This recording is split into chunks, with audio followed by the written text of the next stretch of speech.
আমরিল্লাহি উমর, আমার দ্বীনের ব্যাপারে সবচেয়ে কঠোর ওমর। বিশ্বনবী বলতেন আমার পরে কোনো নবী নাই, কোনো রাসূল নাই, তবে আমার পরে যদি কেউ নবী হতো আমার ওমর নবী হয়ে যেত। লা নবিয়্যা বা'দি ওয়ালা রাসূল, আমার পরে রাসূল নাই, কোনো নবী নাই, তবে লাউ কানা বা'দি নবিয়্যুন লাকানা উমর। প্রভু তুমি বলেছো রাসূল দেবে না, বলনি দেবে না ওমর, বলনি দেবে না হামজা তারিক, খালিদ বিজয়ী সমর। প্রভু তুমি বলেছো রাসূল দেবে না, বলনি দেবে না ওমর, বলনি দেবে না হামজা তারিক, খালিদ বিজয়ী সমর। প্রভু তুমি বলেছো রাসূল দেবে না। আল্লাহু আকবার। মদিনায় যত মুনাফিক ছিল জমের মতো ভয় পাইতো সাইয়েদনা ওমরকে।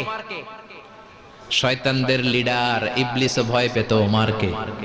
বিশ্বনবী বলেন ওয়াল্লাযী নাফসি বিয়াদিহি, ওমর ওই সত্তার কসম যেই সত্তার হাতে আমার আত্মা,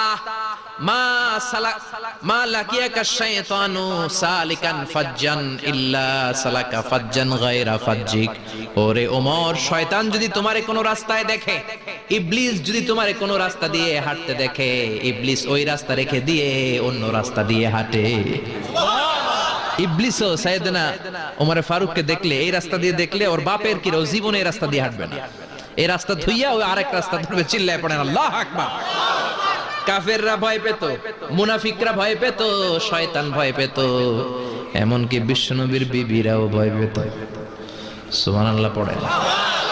বিশ্বনবীর বিবিরা বিশ্বনবীরে ধরলেন, আমার এইটা কিনা দেন, ওইটা দেন। বিশ্বনবী কয় টাকা নাই, ক্ষমতা নাই, সামর্থ্য নাই, বেশি কথা কইলে তালাক নিয়ে যাও, তোমাদের চেয়েও সুন্দরী অনেক সতী সাধবী নারী আল্লাহ ব্যবস্থা করে দিবে।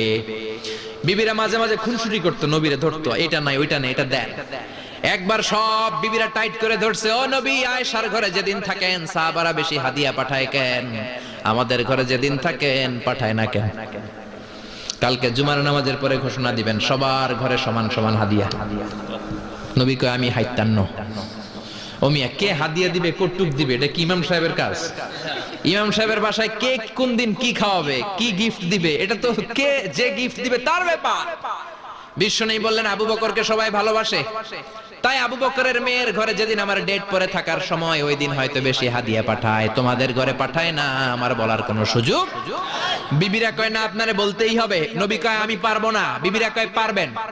ইন দ্য মিন টাইম দরজার উপর থেকে কে যেন সালাম দিল, আসসালামু আলাইকুম ওয়া রাহমাতুল্লাহ। বিশ্বনবী বললেন ওয়া আলাইকুমুস সালাম। বিশ্বনবী বুঝতে পারলেন সালামটা আমার ওমরের সালাম।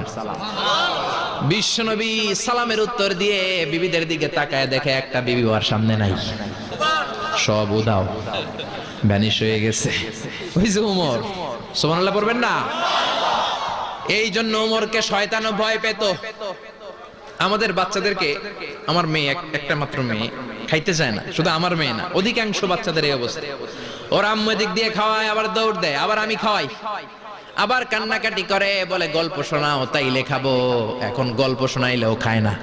বর্তমান সময়ের ছেলে মেয়েগুলো এরকম, এত জ্বালাতন করে, খেতে চায় না তো বলতে হয় বাঘ আসবে, বাঘ, সিংহ আসবে, সিংহ, সিংহ মামা আসবে, ঘুমাও ঘুমাও, এগুলো আমরা বলি না? বড় দোষী তো আপনারা কি বলেন? বাচ্চা যদি না ঘুমায়, না খাইতে চায়, এগুলোই তো বলে। বাঘ আসবে, বিড়াল আসবে। মদিনাতে ওমরে ফারুক যখন খলিফা, মদিনার কোন বাচ্চারা যদি না খেতে চাইতো, না ঘুমাইতে চাইতো, মদিনার মায়েরা বলতো তাড়াতাড়ি ঘুমাও, ওই যে ওমর আসতেছে, ওমর। আল্লাহু আকবার। কি শাসক ছিলেন সাইয়েদনা ওমর! সবাই সমান, উনার বিধান, উনার রীতি সবার জন্য সমান। মদ খাওয়ার অপরাধে নিজের কলিজার টুকরা ছেলে আবু শাহমাকে 80টা বেত মেরেছে। হাদিসটা দাঈফ, তবে শিক্ষা আছে আমাদের জন্য। 80টা বেত মেরেছে। এক রাওয়ায়াতে পাওয়া যায় বেত মেরে ছেলেটাকে আহত করে ফেলেছে, আর এক রাওয়ায়াতে পাওয়া যায় পিটাতে পিটাতে ছেলেটাকে দুনিয়া থেকে শেষ করে ফেলেছে। ছেলের মুখে গন্ধ পেয়েছে। আর শরীফতা খামরান, কিরে মদ খাইছস? কয় না বাবা, শরীফ তো নাবিজ, আমি নাবিজ খেয়েছি। নাবিজ খাওয়া যায়।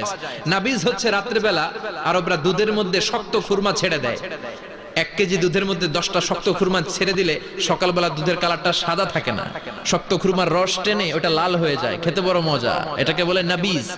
কিন্তু সকালেই খেতে হবে। ওইটারে যদি 3 দিন জমায়ে রাখেন, 4 দিন জমায়ে রাখেন, ওইটাও গাঞ্জা হয়ে যাবে।